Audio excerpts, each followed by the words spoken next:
Hi mga mi! So dumating na yung bill namin ng Meralco for the month of May. Okay.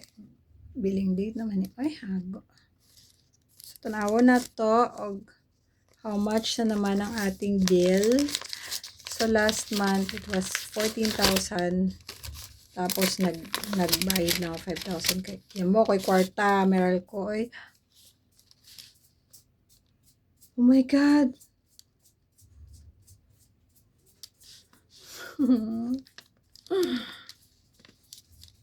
Sige lang, sige lang. So, ang among bill karon ay 14,526.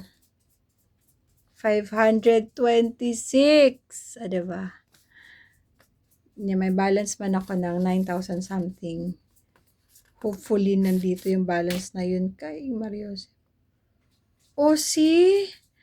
What happened? Why happened? Oh, see? Ang bill lang namin, kita niyo ba yan, guys? Is 5,000 something. Yan lang talaga nagre-range ang bill namin. Kaya naging na-shock ako last time.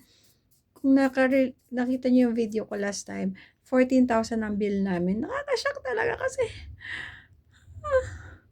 Diba? Bill kang ganun. Ano itong bahay namin? Mansion?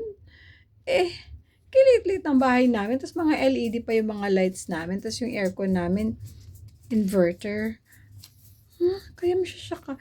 And ito, see, this is the bill for this month. 5,000 lang. Tapos naging 14,000 kasi partial ko yung bayad sa Meralco dahil wala nga akong 14,000 last month.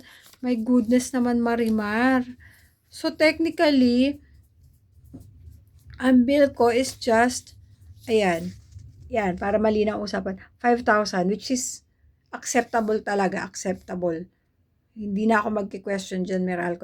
Ito talaga ang bill namin from the beginning na nakatira kami dito. At, so yun. And 14,000 lang siya kasi may balance pa akong 9,000 last time dahil nga partial payment lang ginawa ko. Kasi wala akong 14,000 heller. Saan ako kukuha ang 14,000? Babayad ko sa Meralco. My goodness, Marimar. Kaya, ay naku. Thankful ako kasi bumaba siya finally. Bumalik na siya sa original bill namin. And, yung remaining balance ko na lang ang poproblemahin ko kung paano ko siya isi-settle. Ay, grabe. Ang stressful na magbayad ng bill ngayon, ha? Para kang may pinapasweldong buwan-buwan na isa pang someone, trabahante.